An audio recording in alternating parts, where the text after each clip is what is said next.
자, 하루를 언제 하나 그랬는데 벌써 마지막 시간입니다.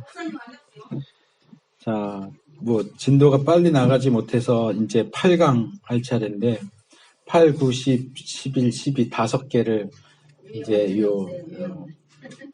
해야 되는데 특별히 현대 해석은 굉장히 어렵거든요. 근데 천상 어쩔 수 없이 진짜 핵심만 딱딱 말씀을 드려야 될 것 같아요. 종교개혁기 성경 해석 조금 길게 하고 나머지는 좀 간략하게 하고 마지막 12강을 조금 하고 그렇게 해야 될 것 같습니다. 자, 종교개혁기는 조금 전에 우리가 살펴본 중세 시대에 이어지는 시대죠. 그러다 보니까 일단 종교개혁기의 성경 해석은 대부분이 중세 해석을 반대하는 쪽으로 작용을 하고 있다는 것을 염두에 두고 보시면 됩니다. 중세에서 해왔던 것들, 그거는 잘못됐어 하면서 주장되는 내용들이 꽤 많이 있습니다. 그래서 일단 하나를 먼저 말씀드리면 이 종교개혁의 성경 해석에 있어서 굉장히 중요한 사건이 하나 있는데 이제 그 중세 끝에 나오는 로이 힐린에 대한 내용도 중요하기는 한데요. 또는 리라의 니콜라스도 제가 얘기 안 하고 넘어갔는데 이런 사람들이 종교개혁의 선구자, 종교개혁이 시작되기 직전에 종교개혁자들에게 영향을 끼친 중요한 인물들이고 그 중에서도 가장 손꼽을 수 있는 것은 에라스무스, 인문학자인 에라스무스가 펼쳐낸 헬라어 성경입니다. 헬라어 신약 성경.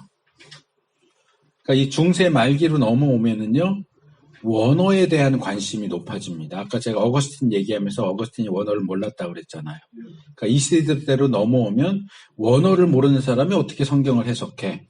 원어를 모르면서 어떻게 신학을 해? 이런 분위기로 넘어옵니다.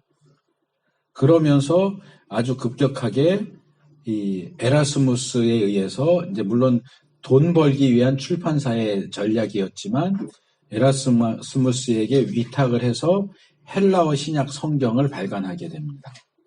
근데 이제 이 에라스무스가 발간한 이 신약 성경이 루터가 사용하고 칼빈이 사용했던 성경이에요. 그것을 이제 성경 형성사에서 하시면은 더 배우실 수 있는데 라틴어로 텍스투스 리셉투스라고 해서 공인 본문이라고 하는 겁니다. 다수 본문이라고도 하고요.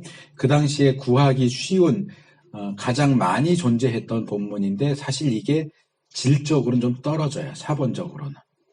근데 너무 급하게 다른 지역에서 원어 성경을 히브리어 헬라어 성경을 낸다는 소문을 듣고 네덜란드인가 이쪽에서 출판사에서 우리가 선수를 쳐서 헬라어 성경을 내면 돈을 많이 벌겠다 해서 이 에라스무스를 통해서 헬라어 성경을 편찬을 하는데 시간이 없고 급하니까 주변에서 쉽게 구할 수 있는 헬라어 사본 몇 개 모아가지고 그러니까 굉장히 조잡하게 편집을 했어요. 사본 질도 많이 떨어지고 또 그 가운데는 요한계시록 같은 경우는 끝에 없는 장이 있어가지고 이건 많이 안 알려진 건데 에라스무스가 라틴어 성경을 다시 거꾸로 헬작을 해가지고 헬라어로 바꿔 써서 집어넣은 장도 있어요. 근데 이제 이것이 TR, 텍스투스 리셉투스라고 하고 여기에 근거해서 번역된 영어 성경이 킹제임스 성경입니다. 근데 요즘 외국에도 그렇고 우리나라에도 그렇고 킹제임스 성경이 영감된 성경이라고 주장하는 사람들이 많아요. 아니에요. 그럼 번역본이에요. 번역본이 어떻게 영감이 됩니까? 사본도 영감이 안 되거든요. 원본만 영감이 되는 거예요. 번역본에 영감이라는 단어를 쓴다는 것 자체가 무식한 거예요. 말이 안 돼요. 근데 우리나라의 킹제임스 성경도 한글로 2개나 번역이 돼 놨잖아요. 그리스도 안에하고 또가 이성호 목사가 하는 말씀 보존학회 그러면서 그때 텍스투스 리셉투스보다 더 후대에 18세기, 19세기 이렇게 오면서 더 늦게 발견되긴 했지만 더 오래된, 더 권위 있는 사본들이 뭐 바티칸 사본, 시내산 사본 이런 것들이 있거든요. 근데 이제 그것을 까는 거예요. 왜냐하면 킹 제임스를 옹호하려면 킹 제임스가 번역된 원래 원본인 텍스트 소리 TR을 옹호해야 되고, TR을 옹호하려면 TR보다 권위 있다고 주장되는 그 사본들을 까야 되는, 그거를 권위가 없다고 깔아내려야 되는 거예요. 그러니까 그 새로 발견된 더 권위 있는 사본을 연구한 학자들이 뭐 지독한 꼴초였다. 그 당시 꼴초 아닌 사람이 없었거든요, 다. 독일이나 영국이나, 심지어는 스펄전도 꼴초예요. 그래서 무디하고 스펄전 사이에 유명한 일화가 있는데, 무디가 미국과 영국을 왔다 갔다 하면서 부흥회를 했거든요. 그래서 한 번은 스펄전을 너무너무 보고 싶어서, 같은 시대 사람이니까 영국 갔을 때 찾아갔대요.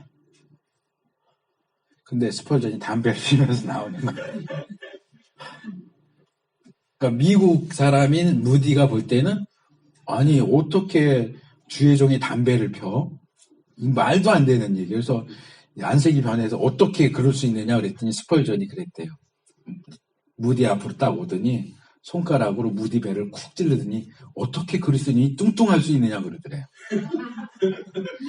미국 사람들의, 미국 그리스도인의 경건의 기준과 영국 그리스도인의 경건의 기준이 다른 거예요.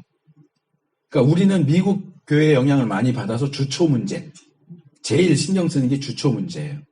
근데 영국, 독일은 술, 담배는 기호식품 정도로 봤기 때문에 유명한 그 당시에 신학자들은 꼴초 아닌 사람이 없어요.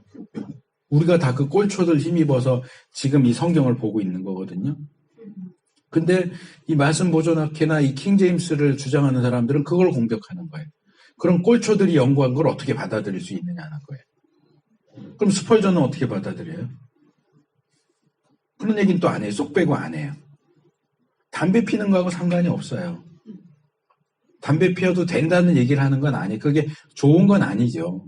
그렇지만 그 당시에는 그렇게 영국 기독교인들, 독일 기독교인들한테는 그건 그냥 해도 상관없는 걸로 알려져 있었기 때문에 그 문화 상황 안에서, 독일 교회 안에서 맥주 마시는 게 그냥 자연스러운 것처럼 그렇게 알려져 있는 건데, 아주 조금 협소한 그 개념 속에서 그리스도인은 술 마시면 안 돼, 담배 피우면 안 돼, 또 가서 이상한 얘기 하지 마세요, 술 마셔도 된다, 그 얘기가 아니에요.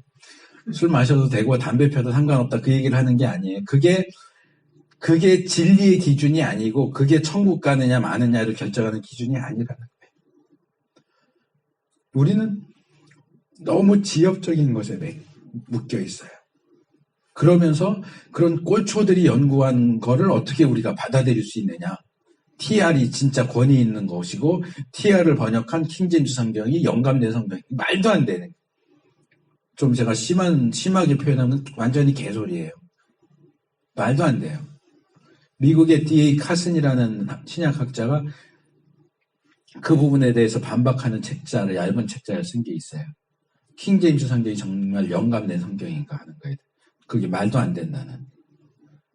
킹제임스 성경 주장하는 사람들은 각주가 없다는 거 자랑하는데, 각주 없는 게 뭐 자랑될 게 뭐 있어요. 각주 없는 이유가 있어요. 왜냐하면 칼빈 쪽에서 펴낸 제네바 성경이 각주를 달면서 종교개혁 정신을 담은 각주들을 담았거든요. 그래서 영국의 제임스 왕이 성경 번역을 명령하면서 우리 성경은 각주 넣지 않는다 이렇게 했거든요. 그래서 각주가 없는 거예요. 근데 그게 뭐 자랑할 거라고. 그 전에 있는 거 다 취합해가지고, 그 당시에는 어쨌든 가장 좋은 성경이었던 건 맞아요. 번역 성경은 맞았는데, 그 이후로 훨씬 더 중요한 사본들이 많이 발견됐고, 그것들을 반영한 더 좋은 번역본들이 나왔는데, 계속 킹제임스만 붙잡고 있고, 더군다나 킹제임스 번역본 성경이 영감됐다라고 주장하는 건 그건 신학의 씨앗도 모르는 사람이 하는 얘기죠. 어쨌든 지금 에라스무스 얘기하다가 거기까지 갔는데, 에라스무스가 헬라어 성경을 펴내면서 루터도 칼빈도 그 성경을 가지고 성경을 연구를 합니다.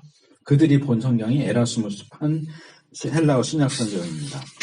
그러면서 이것은 르네상스하고도 굉장히 밀접한 관계를 가지는데, 중세에서 근세로 넘어오면서 르네상스 운동이 일어납니다.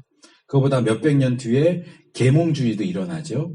르네상스의 기본적인 정신이 뭐냐면 고전으로 돌아가자예요. 인문주의죠. 그래서 그리스 철학자들의 책이라든가 이런 것에 대한 관심이 있는데 이 르네상스의 영향이 종교개혁에도 미치는 거예요. 그래서 똑같이 얘기해. 뭐라고 얘기해? 성경으로 돌아가자. 그런 주장이 나왔던 이유는 로마 교회가 더 이상 성경을 하나님의 말씀으로 보지 않았기 때문에.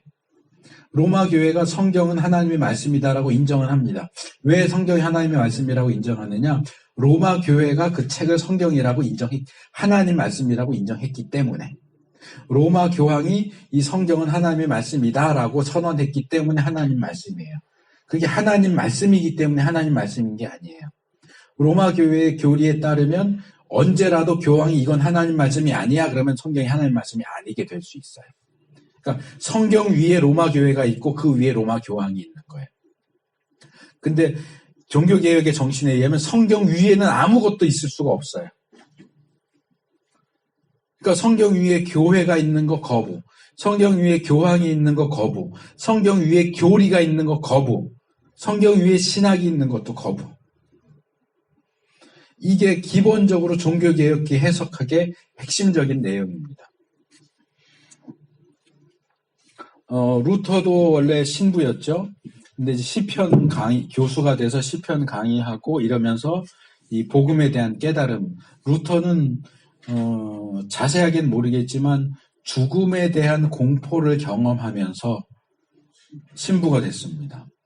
이 사람은 늘 죄와 구원의 문제를 가지고 고민했던 사람이에요. 어떻게 내가 내 죄가 용서받을 수 있을까? 어떻게 내가 구원받을 수 있을까? 그러면서 값없이 의롭다함을 얻는 그 복음을 깨닫는 거죠.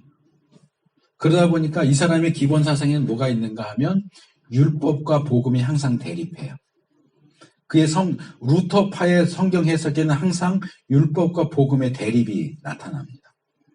항상 구약과 신약을 대립시키고 그래서 복음을 이야기하지 않는 것은 다 쓰레기 같은. 그래서 많이 들었겠지만 행위를 강조하는 야고보서 지푸라기서십니다. 유대주의적인 성향이 강한 에스더서 이거는 왜 성경에 있는지 모르겠다. 이런 식으로 의신칭의를 주장하는 것이 아니면 가치가 떨어진다고 보는 것이 루터의 입장이에요. 그래서 성경을 강조하면서도 성경을 계층 구조를 나눈 거예요. 갈라디아서 로마서는 최고의 성경. 야고보서 에스더서는 최악의 성경.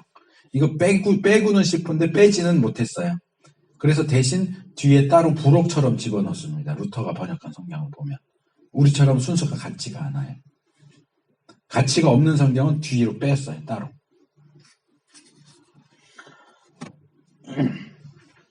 그래서 이 루터는 네 가지 성경의 지위에 대한 네 가지 신념을 가지고 있었다 그랬습니다. 62페이지.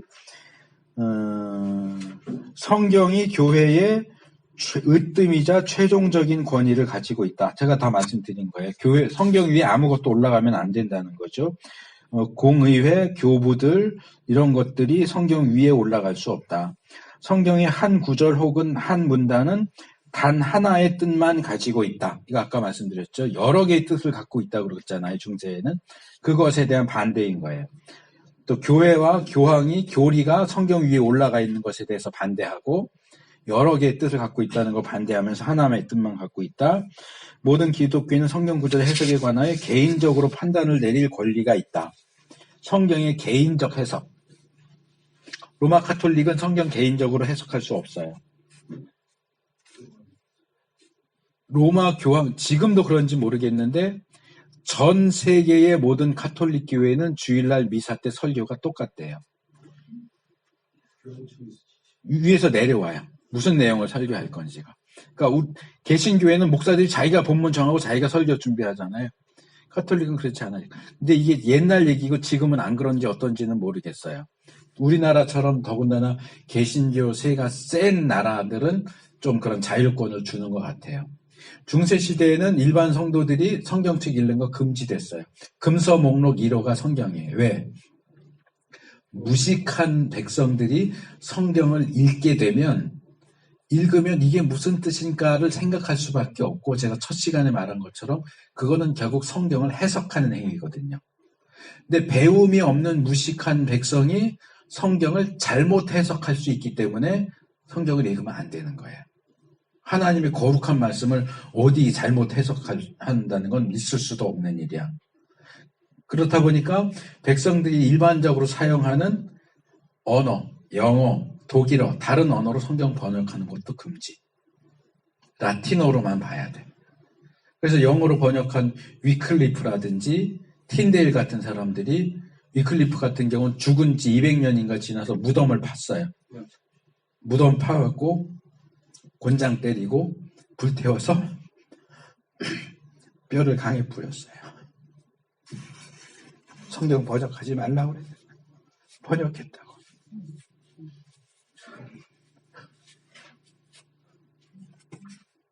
그런 사람들이 있었기 때문에 성경이 우리에게까지 내려온 거예요. 루터도 독일어로 성경을 번역을 하죠. 이 성경의 권위에 대한 것, 솔라 스크립투라죠. 솔라 스크립투라.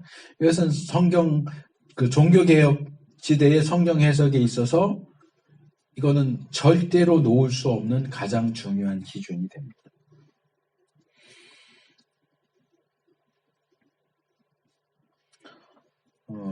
그러면서 루터는 여러 가지 면에서 제가 볼 때는, 저는 장로교 목사지만 칼빈보다 루터가 더 옳다고 생각되는 부분들이 꽤 많이 있어요. 칼빈은 이렇게 얘기하면 좀 죄송한데, 칼빈은 조금 좁아요. 안 좋은 데 같아요. 예? 안 좋은 데 같아요. 안 좋은 데 같대요, 누가? 칼빈은 교회에서 악기 쓰는 것도 금지하고요. 오르간 외에는 쓸 수 없다. 오르간도 안 됐다고 했던 것 같아요. 오르간도 교회에 부시면서 파이프 오르간 다 끄집어내고 이랬고, 찬송도 시편 찬송밖에 못 부르게 하고, 조금 그런 문화적인 측면에 있어서 조금 편협한 면이 있어요. 루터는 그렇지 않아요. 우리 찬송가에 여기 교가죠. 내주는 강한 성이요. 그거 루터가 만든 거예요. 보세요. 거기 보면 작곡자, 작사자 나오잖아요. 찬송가 위에. 마틴 루터가 만든 거예요. 세속적인 노래에 신앙적인 가사를 붙여서 부르기도 하고, 많이 열려 있어요, 루터는. 그런 점에서. 물론 율법의 용법 같은 거 얘기할 때는 오히려 칼빈이 더 열려 있어요. 루터는 율법의 용법을 두 가지밖에 보지 않습니다. 우리가 죄인이라는 것 깨닫는 것, 깨닫게 하는 것, 우리를 그리스도께로 데려가는 것. 그걸로 율법은 끝난다. 왜? 율법과 복음을 대립시키거든요, 루터는. 그러니까 율법은 그 이상의 용도가 있을 수 없다라고 보는 거고, 칼빈은 율법의 제3의 용도, 구원받은 그리스도인이 하나님을 사랑하고 섬기는 데 있어서 율법의 도움을 받을 수 있다. 그 부분은 칼빈이 또 더 넓어요. 서로 이제 장단점이 있는데, 루터는 그러다 보니까 성경 해석하는 데 있어서 문법적인 부분, 역사적인 것, 문학적인 것, 이런 것도 연구를 많이 해야 된다라고 하는 그런 주장도 합니다. 그래서 굉장히 현대적인 그런 부분에 있어서도 좋은 점을 많이 가지고 있는 사람인데, 루터도 제가 아까 소개해드린 표현인데 그 시대의 아들이었어요.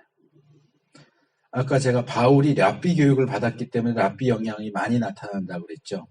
루터도 신부 출신이었기 때문에 카톨릭의 영향을 많이 받습니다. 루터의 성경 해석은 많은 경우 교리적인 해석입니다. 루터가 쓴 주석 중에 가장 유명한 주석이 뭔지 아세요?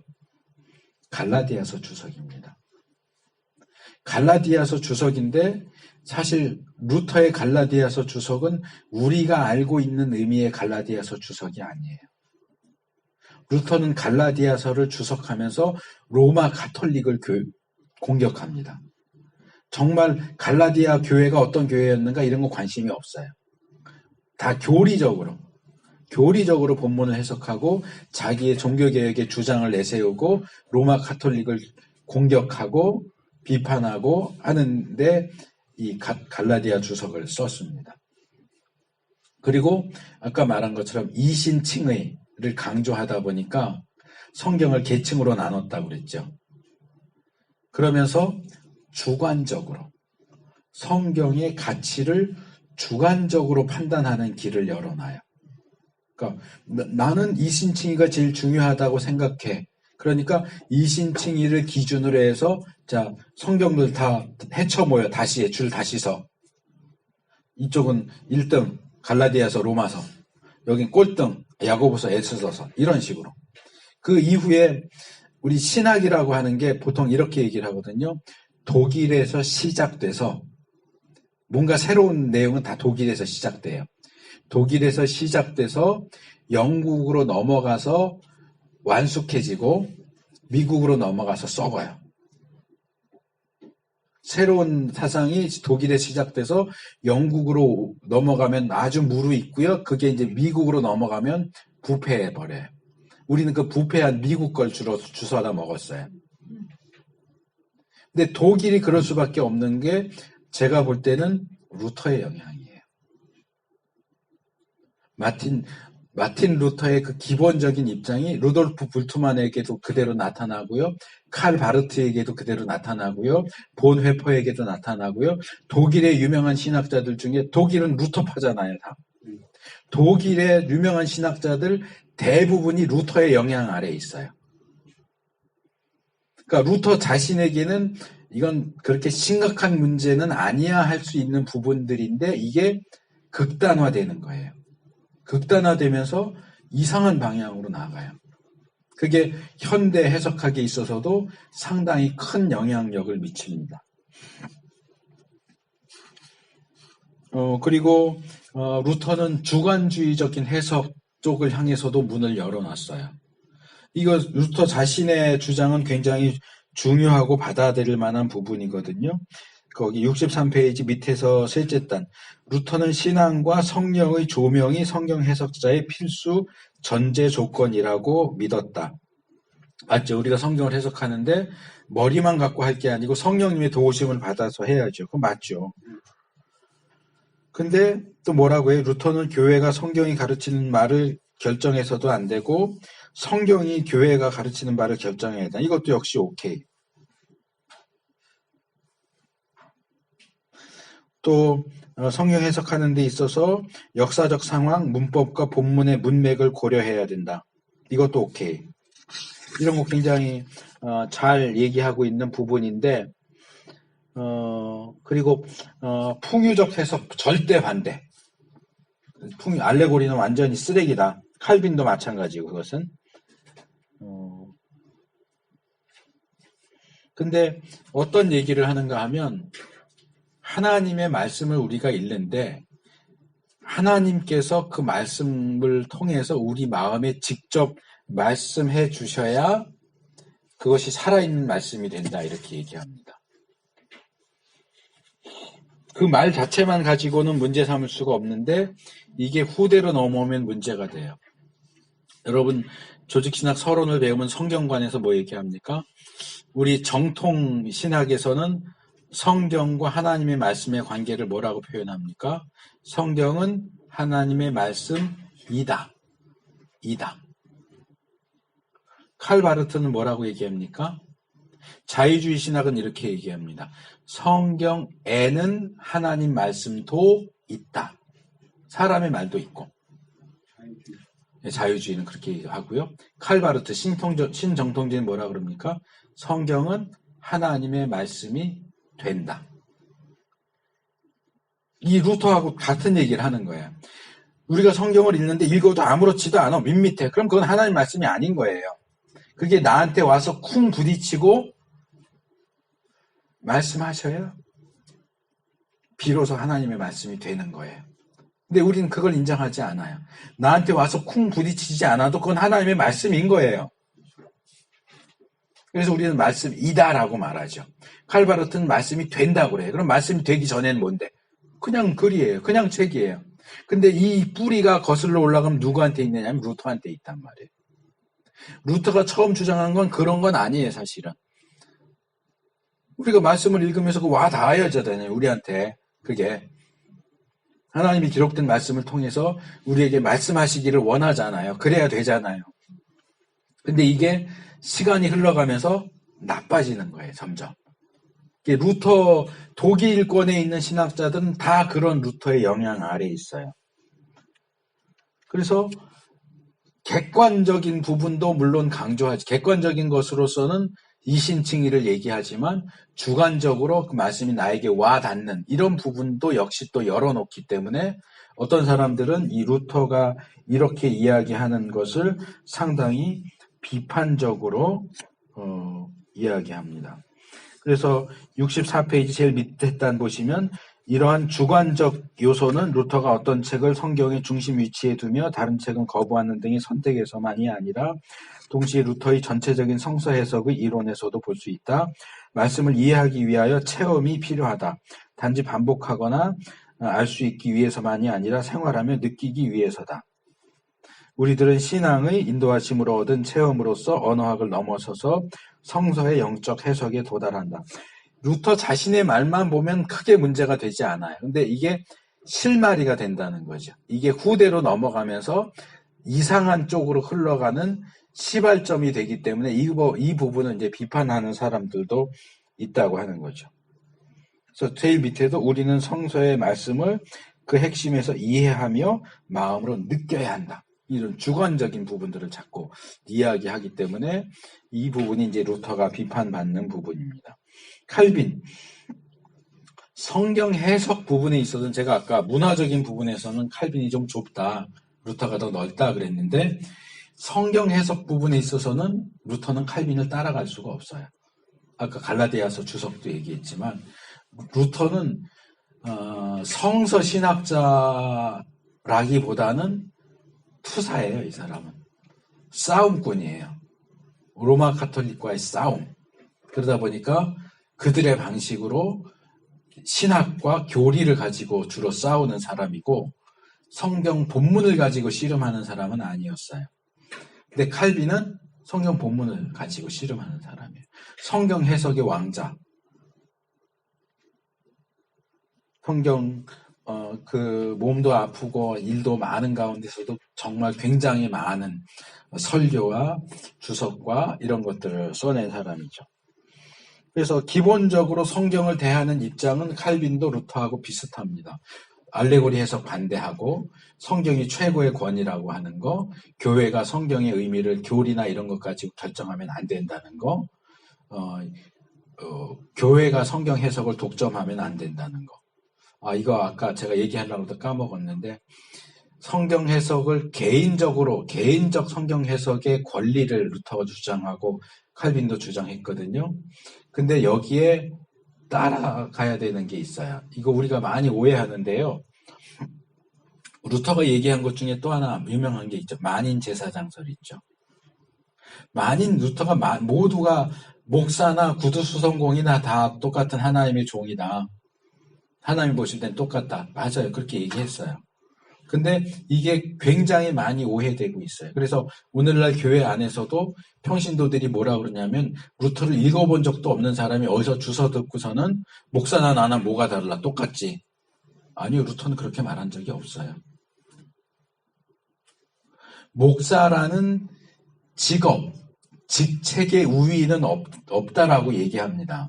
그러나 하나님이 교회를 위해서 교사로서 목사를 줬기 때문에 목사의 말에 순종하라고 얘기합니다.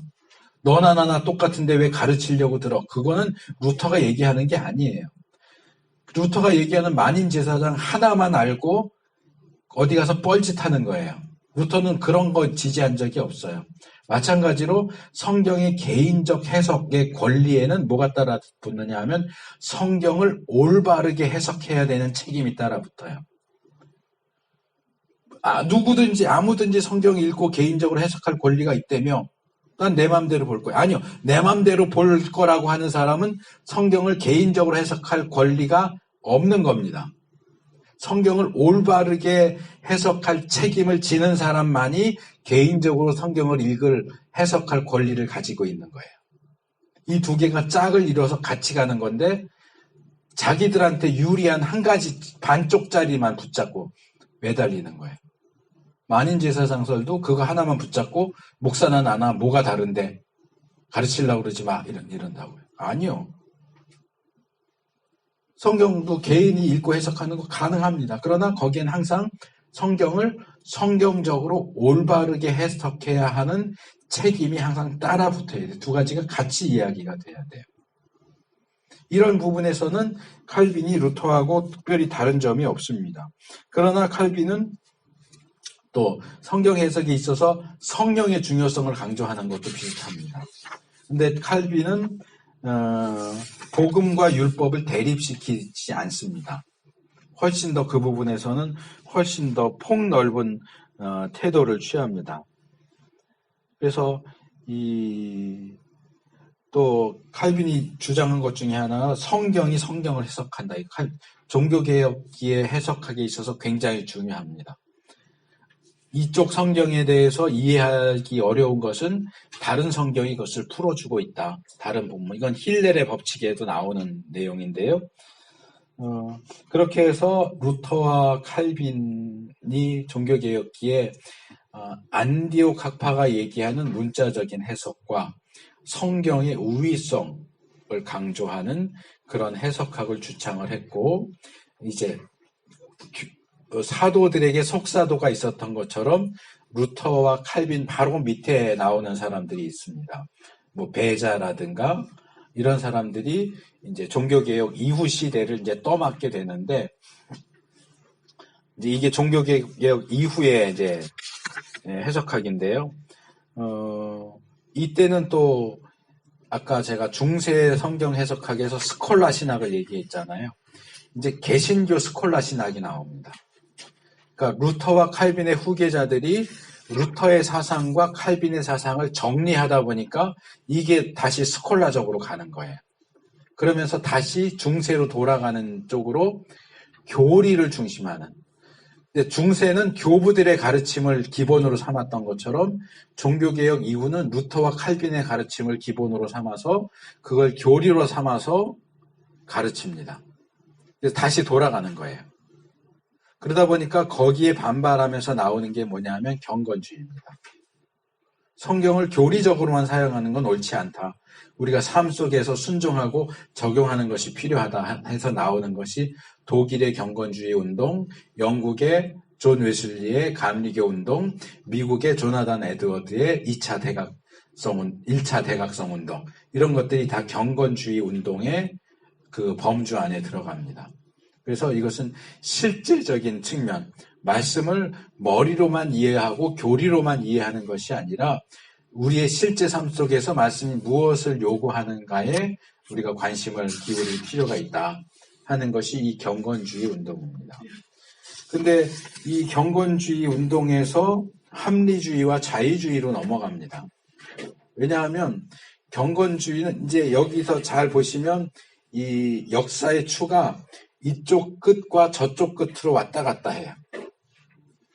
그러니까 중세 로마가 교리와 전통을 중심히 하는 극단으로 가니까 종교개혁이 성경을 중심으로 하는 끝으로 가고요.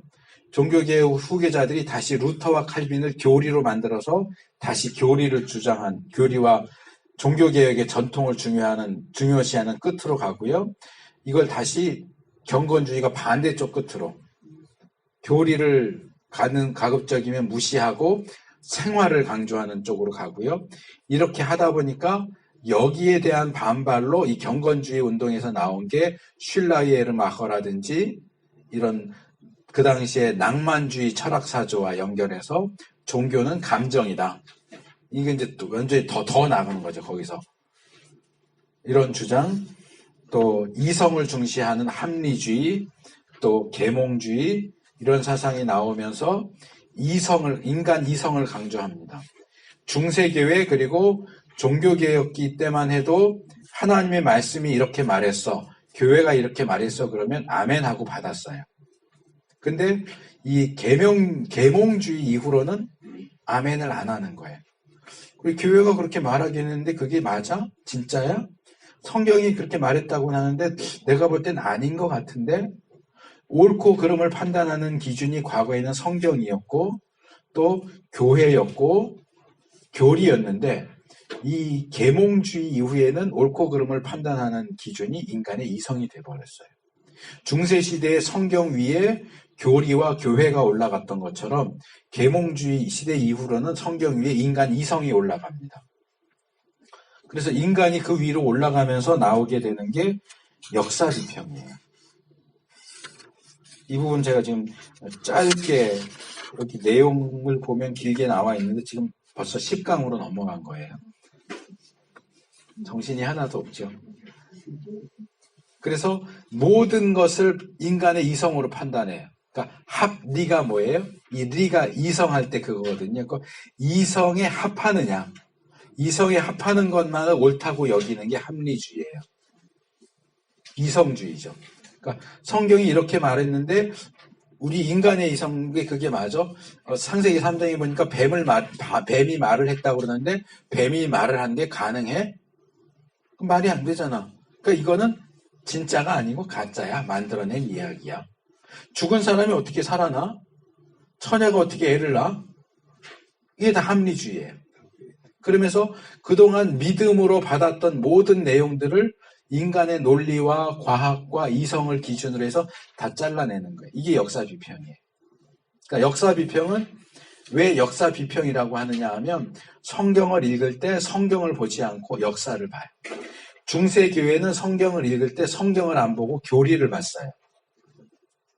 종교개혁이 다시 이제 조금 성경을 성경으로 보는 그런 노력을 시도했다면 종교개혁 이후로 오면 다시 그것을 루터 칼빈의 신학으로 보려고 하는 쪽으로 흘러가고 경건주의는 그것을 삶으로 보려고 하는 입장으로 넘어오고 슐라이메르마커 자유주의로 넘어오면 그것을 어떤 감정으로 보려고 하는 쪽으로 넘어오고 너무 감정을 강조하니까 반대로 이성을 강조하는 합리주의로 넘어오면서 이제는 이성으로 보는 거예요.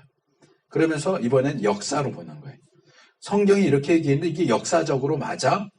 뭐 예를 들면 아브라함이 롯이 잡혀간 것을 찾아오려고 쫓아가면서 단까지 쫓아갔다고 그러는데 단은 어디 나와요? 사사기에 나와요. 단 지파가 땅을 받았는데 블레셋 사람들의 블레셋 사람들이 괴롭히기 때문에 절반만 남고 절반이 저 북쪽 끝으로 이주합니다. 거기가 라이스라고 하는 곳인데 거기 사는 사람들을 정복하고 거기 정착하면서 그곳을 단이라고 불렀어요. 아브라함 시대보다 한참 뒤죠. 근데 어떻게 아브라함 시대에 단이라고 하는 이름이 나올 수 있냐는 거죠. 역사적으로 말이 안 된다는 거죠. 그건 뭐하고 비슷하냐면 조선시대에 아무개가 글을 썼는데 거기서 스마트폰에 대한 내용이 나왔다. 이게 말이 돼요? 그 당시에는 핸드폰도 없었을 텐데 편지나 기껏 썼을 텐데 무슨 스마트폰이 나와. 이 말이 안 되는 거죠.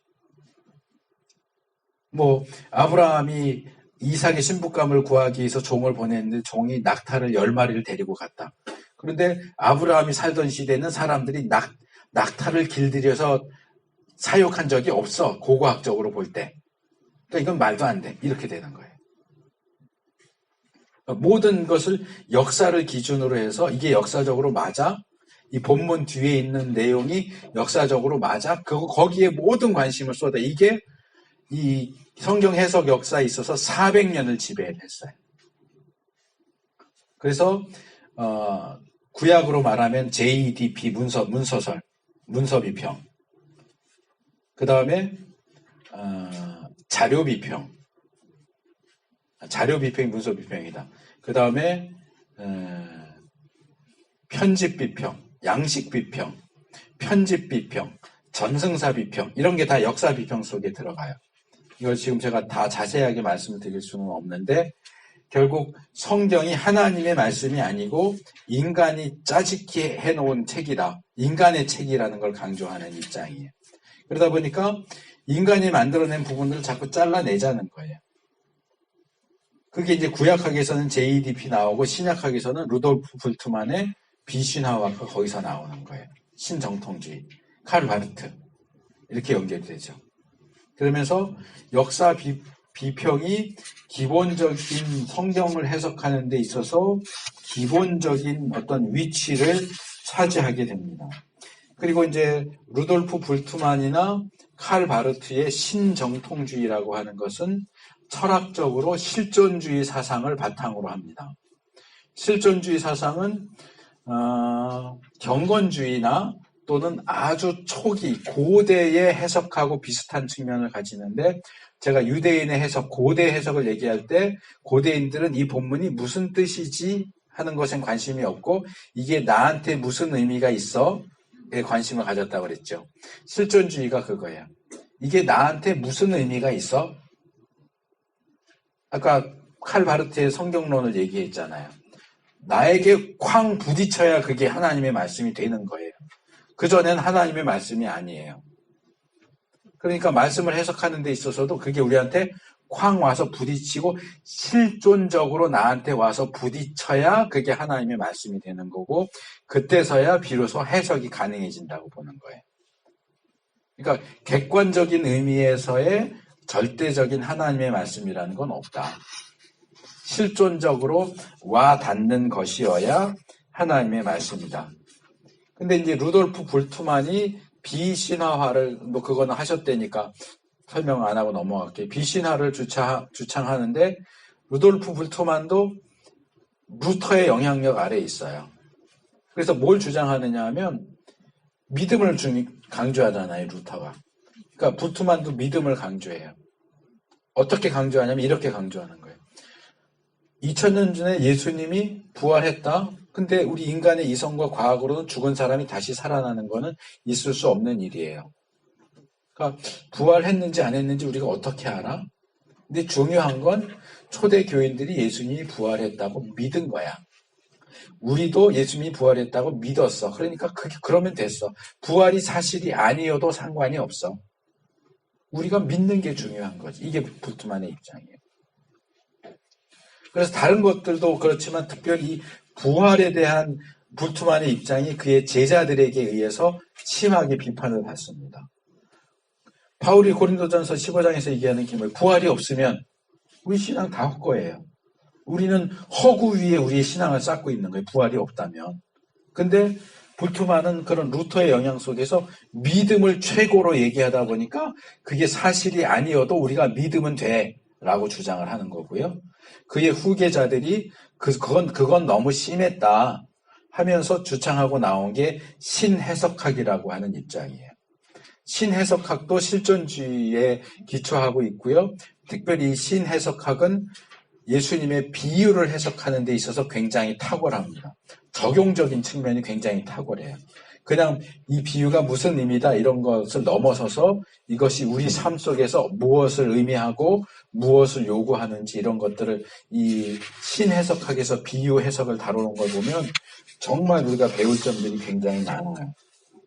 그런데 그런 방식에서는 배울 게 많지만 이 신해석학도 기초는 루돌프 불트만이에요. 루돌프 불트만의 기초는 부활이 아니고 신정통주의. 그리고 신정통주의의 기초는 역사비평이에요. 우리하고는 전혀 신앙 노선이 달라요. 그래서 우리가 취할 것은 취하고 적용적인 측면에서는 도움을 받을 수 있지만 그들이 성경을 바라보는 기본적인 시각은 우리가 받아들일 수가 없습니다. 11강 넘어가서 아주 번개불에 콩을 구워 먹고 있어요. 11강에 넘어와서 또 하나 역사 비평이 지나가면서 대두된 게 뭐냐면 문학 비평이에요. 그러니까 이것은 소설을 분석하는 기법을 가지고 들어오는데요. 그러면서 문학 비평에서 이야기하는 내용들을 성경을 해석하고 비평하는 데 끌어옵니다. 그러면서 본문의 자율성과 독자의 중요성을 강조합니다. 그냥 그게 뭐냐 하면 예를 들어서 어떤 작가가 소설을 썼어요. 그러면 뭐 예를 들어서 누구죠? 대지? 토지 박경리 씨가 썼잖아요. 대하소설 토지를 썼어요. 우리가 이렇게 보다가 이게 왜 이러지 하고 이해가 안 되면 누구한테 물어볼까요? 그분이 살아계시다면 그 여기 왜 이렇게 됐습니까? 저자한테 물어보는 게 제일 확실하잖아요. 근데 처음에는 고전적인 해석하기에 있어서는 저자를 중요하게 봤어요. 저자가 말하려고 하는 게 뭐냐. 근데 현대로 넘어오면서 저자는 더 이상 중요하지 않다고 보는 거예요. 그 책이 저자의 손을 떠나서 출간됐으면 더 이상 저자는 이 책하고 관계가 없다. 책은 그냥 책 자체로 존재하는 거고 책에 뭐라고 말하고 있느냐 그것만이 우리가 그 책을 이해하는 유일한 소스가 되는 거지 그걸 저자한테 구차하게 끌고 가지 말자라고 하는 게 문학비평의 기본적인 입장이에요. 그러니까 저자가 죽는 거죠. 저자는 죽었다고 치자. 살아있어도 죽었다고 치자. 여기 이해가 안 된다고 해서 저자한테 물어보지만 책 안에 다 답이 있어. 그러다 이게 더 오면 어느 쪽으로 가면 독자를 강조해. 이제는 저자도 죽었고 본문도 죽었어요. 본문을 내가 읽고 싶은 대로 읽는 거예요. 그래서 제가 아까 얘기했잖아요. 아마존 밀림 속에 아무도 없는 데서 나무가 한 그루 쓰러졌으면 듣는 사람이 아무도 없었을 때 그 나무는 쓰러진 것이냐 아니냐. 독자가 없다면 안 쓰러졌다고 해도 아무 상관이 없는 거예요. 그러니까 바울이 아까 제가 동성애에 대한 얘기를 한번 예를 들었잖아요. 본성에 대한 얘기. 바울이 본성을 얘기하면서 동성애에 대해서 얘기했는데 바울이 그런 얘기를 하면서 뭘 얘기하고 싶었느냐? 그거 소용없어요. 필요 없어요. 바울이 뭘 생각했느냐도 필요 없고 본문이 뭐라고 말하느냐도 필요 없어요. 나는 그냥 그 본성을 보고 동성애자는 동성애가 본성이야. 그렇게 읽고 싶은 거예요. 내가 그렇게 읽고 싶으면 그렇게 읽으라는 거예요. 이게 독자 반응 비평이에요. 현대 문학 비평. 가장 끝까지 온 건 아니고 그 이후도 또 있어요. 그 이후에 더 극단적인 것은 해체론이라고 하는 거예요.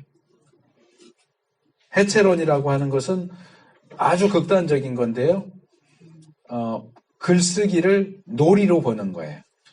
그래서 어떤 저자가 글을 썼어요. 소설을 쓰거나 시를 쓰거나 수필을 썼어요. 그냥 그 저자가 노느라고 쓴 거예요. 거기에 무슨 의미가 있냐? 아무 의미도 없다는 거예요. 모든 걸 다 해체해버려요. 그러니까 바울이 로마서 1장에서 본성에 대해서 얘기하면서 동성애가 죄다라고 얘기했는데 거기에 무슨 의미가 있냐? 아무 의미도 없다. 아무 의미도 없다. 이게 해체론이에요. 근데 이게 신약 신학에는 들어왔어요, 벌써. 구약은 아직 좀 더 늦어서 아직 안 들어왔는데 신약 신학에서는 벌써 해체론을 가지고 신약 성경을 해석하는 그런 시도가 되어지고 있어요. 몇 권의 책들이 나와 있습니다. 그래서 이런 현대적인 그러니까 근대 이후의 역사 비평과 현대로 들어오면서 문학 비평 이 두 개가 커다란 뼈대예요. 그러니까 이게 우리가 성경을 읽고 해석하는데 굉장한 혼란을 주는 거죠. 과연 이렇게 우리가 성경을 읽어도 되나? 이렇게 해석을 해도 되나? 지금 기본적인 성경 학회는 된다고 보는 거예요. 그러니까 절대적인 기준은 없다는 거예요. 그냥 네가 보고 싶은 대로 봐.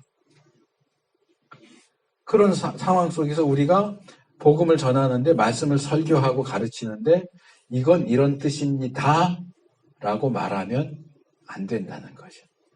너가 본문을 설교를 하는데 이건 이런 뜻입니다 라고 말하면 듣는 사람이 기분 나쁠 수도 있잖아. 왜 사람을 기분 나쁘게 해? 그러면 기분 나쁜 그 사람이 말씀을 받아들이겠어?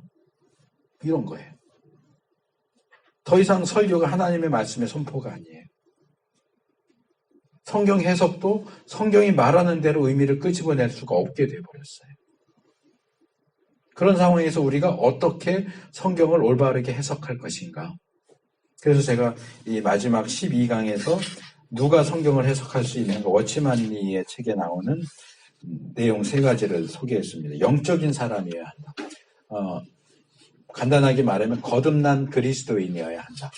거듭나지 않은 사람이 이성을 통해서 문법적으로 역사적으로 배경을 연구하면서 성경을 해석하는 것이 가능하긴 하지만 성령의 역사가 없기 때문에 하나님의 말씀을 제대로 이해하고 해석하는 건 불가능하다.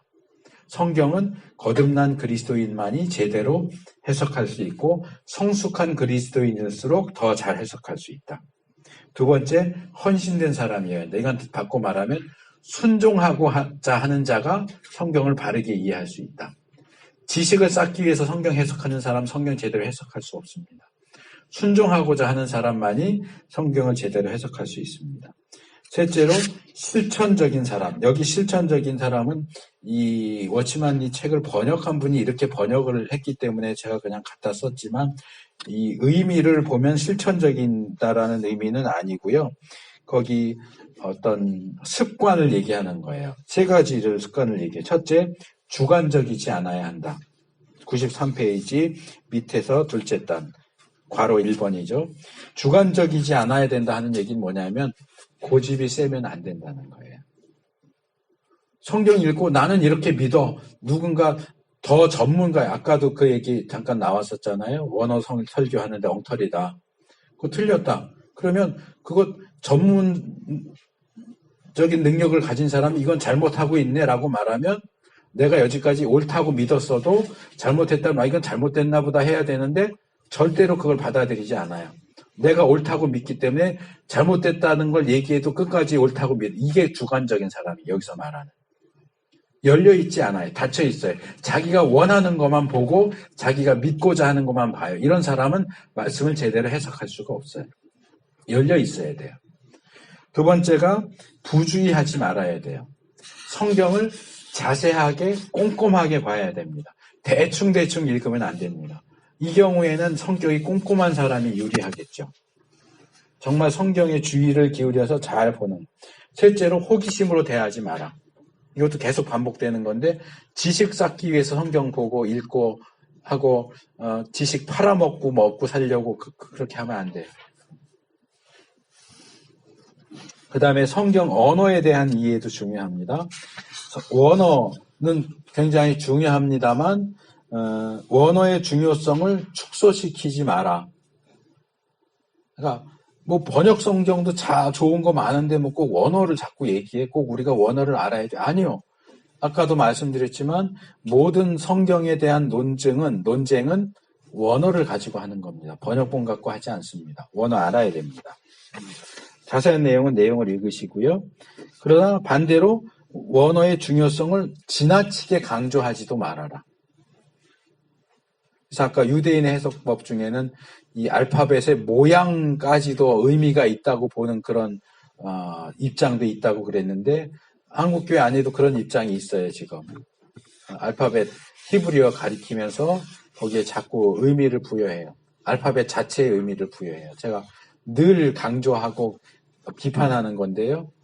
자, 우리나라 한글에서 기역은 뭘 보고 만들었습니까? 낫을 보고 만들었다고 그럽니다. 그러면 모든 기역이 들어간 낱말은 다 낫하고 관계가 있습니까? 근데 히브리어를 가리킨다고 하는 사람들이 그렇게 주장을 해요. 히브리어 알파벳 알레프는 황소의 머리를 본따서 만든 문자인데 이 알레프가 하나님을 가리키는 엘의 첫 글자거든요. 그래서 알레프가 들어간 모든 히브리어 단어는 하나님과 관련이 있다 이렇게 가르쳐요. 근데 그걸 가르치는 사람이 어디 장로인데 서문에 이렇게 썼어요. 나는 신학을 공부한 사람도 아니고 히브리어를 공부한 사람도 아니다. 근데 왜 어떻게 히브리어를 가르치겠다고 그래요? 근데 그런데 쫓아다니면서 이런 놀라운 신비가 이러면서 거기 빠져가지고 그 얼마나 한심스러운 일이에요. 그거는 원어의 중요성을 지나치게 강조하는 거예요. 너무 축소해도 안 되지만 지나치게 강조해도 안 됩니다. 단어의 의미와 역사를 혼동하지 마라. 뭐 이거 읽어보시고요. 다양한 의미를 특정한 용도로 제한시키지 마라. 이것도 제가 다 예를 들어서 말씀을 드려야 되는데 문법과 어휘의 미묘한 점을 지나치게 강조하지 마라. 주어가 복수인데 동사가 단수이기 때문에 이구동성 그거 말씀을 드렸죠. 그런 식으로 너무 지나치게 하지 마라. 그래서 저도 종을 치겠습니다. 요약, 성경 해석의 여러 단계 요거까지만 말씀을 드리고 자 본문 해석할 때 첫째로 언어학적인 단계가 있어야 됩니다. 일단 본문을 히브리어나 헬라어로 문법적으로 분석하고 번역하는 과정이 필요합니다. 번역본만 하는 것 가지고는 불충분합니다. 100페이지입니다. 둘째로 역사적 배경을 연구하셔야 됩니다. 관습이나 이런 것들, 문화를 모르시면 이해할 수 없는 것들이 많이 나옵니다. 그 다음에 본문의 의미는 이야기에 담겨진 적나라한 사실 그 이상을 포함하고 있다. 그러니까 너무 극단적으로 문자적으로 보지 말라는 거죠. 애가 뭘 깨서 엄마가 잘했어 이렇다고 해서 여긴 잘했다 그랬네? 이 엄마 조금 이상한 거 아니야? 그러면 안 돼요. 흐름을 봐야죠. 반어법일 수도 있잖아요. 그 다음에 이야기의 역사성에 대한 부분들도 우리가 살펴봐야 됩니다. 뭐 예를 들어서 요나가 물고기 뱃속에 들어갔는데 어떻게 그럴 수 있느냐? 그래서 이 비평주의에서는 그거는 꾸며낸 이야기야 이렇게 실제적인 역사가 아니라고 합니다. 근데 예수님은 요나 이야기를 말씀하시면서 역사적인 사실로 인정을 하시죠. 이런 부분들은 이제 이게 학문적인 측면이 추가되어 있기 때문에 이런 얘기가 나옵니다. 다섯 번째, 그 또 다른 단계의 의미도 우리가 볼 필요가 있습니다. 그것보다 더 들어가서 문장에만 발견할 수 없는 그런 것들로 우리가 찾으려고 노력해야 되고, 그 다음에 정경적 배경, 문맥이에요. 문맥을 봐라. 본문 앞에 몇 구절, 앞에 몇 장, 앞에 있는 책, 뒤에 있는 책, 신약과 구약, 이런 전체적인 문맥 속에서 본문을 보고, 그 다음에 해석의 역사, 해석 역사까지 제가 설교하면서 말씀드렸죠. 우리 선배들은 그 본문을 어떻게 해석했는가, 그런 것들도 좀 찾아보고, 그 다음에 적용하는 것도 역시 이제 신경을 써야 되는데, 결론적으로 하나만 더 말씀드리면, 우리 정통주의의 입장은 역사적 문법적 해석입니다. 그래서 본문을 문화적이고 역사적인 배경 속에서 파악하고 글의 기본적인 그런 원칙에 따라서 문장을 해석합니다. 문자적 또는 문법적 해석입니다. 그리고 하나 더 말씀드리면 신학적 해석입니다. 우리가 취해야 하는 방법은 그 성경 해석의 역사를 쭉 살펴보면서 우리가 결론을 내려서 우리가 이거는 꼭 취해야 한다라고 말할 수 있는 것은 역사적, 문법적, 신학적 해석입니다. 그 외에 새로운 것들이 제가 아까 현대에서 그냥 쭉쭉쭉 하고 넘어갔지만 새로운 것들이 굉장히 많이 나오고 있어요. 언어학적인, 페미니스트적인, 이데올로기적인 여러 가지가 나오지만 그런 것들은 대부분 그냥 유행이고요. 변치 않는 것. 이런 얘기를 할 수 있는데 시간이 흐르면 우리가 손으로 먹던 것을 숟가락으로 먹을 수도 있고 포크로 먹을 수도 있고 젓가락으로 먹을 수도 있어요. 그거는 바뀔 수 있는 영역이에요. 그런데 시간이 흐른다고 해서 우리가 밥을 입으로 먹다가 눈으로 먹게 되지는 않아요. 그건 변할 수 없는 부분이에요. 그러니까 시대가 바뀌니까 자꾸 거기에 맞추자 하는데 좋아요. 숟가락으로 먹던 거 젓가락으로 먹을 수 있고 포크로 먹을 수 있어요. 그런 건 바뀌어도 돼요. 근데 시간이 지났으니까 우리 이제 밥을 입으로 먹지 말고 한번 귀로 먹어보자. 아니요, 그건 안 돼요. 하나님이 만드신 게 그렇게 만들질 않았잖아요. 귀로는 소리 들으라고 만들어 놓으신 거지 귀로 음식을 먹으라고 만들지 않았단 말이에요. 그러니까 변하지 않는 부분과 변할 수 있는 부분이 있어요. 이걸 구분을 해야 돼요. 이걸 구분하지 않고 무조건 변해야 된다, 무조건 따라잡아야 된다, 복음을 전해야 되니까, 선교해야 되니까 저 사람들이 원하는 수준에 맞춰주자. 아니요. 그럼 끝이 없어요. 진리가 없어져 버려요. 하나님의 말씀이 더 이상 하나님의 말씀이 아닌 것이 되어버립니다. 그래서 말씀의 권위를 굳게 붙들면서도 그것이 우리의 시대에 정말 유효하고 적실한 말씀으로 전파되기 위해서는 말씀을 오르도 토메오 하는, 옳게 분별하고 해석하는 것이 필요합니다. 그러기 위해서 역사적인 연구 열심히 하셔야 돼요. 관습과 역사와 풍습 이런 것들, 그 다음에 문법적인 거, 언어, 원어 공부, 그리고 문법에 대한 것, 문학에 대한 것, 역사와 문학과, 그 다음에 신학.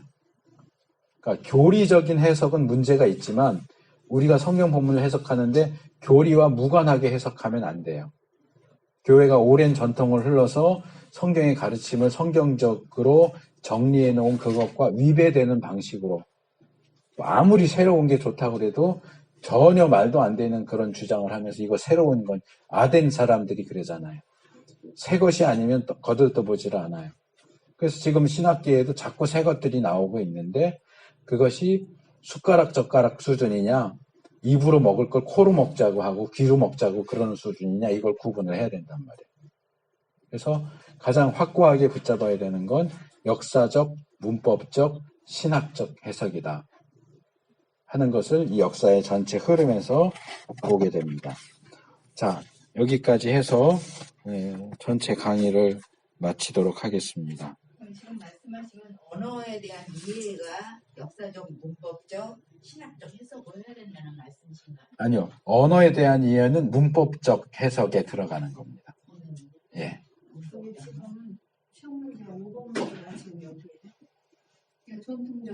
그럴걸요? 아마 12강일 거예요. 우리의 해석을 위해서. 예.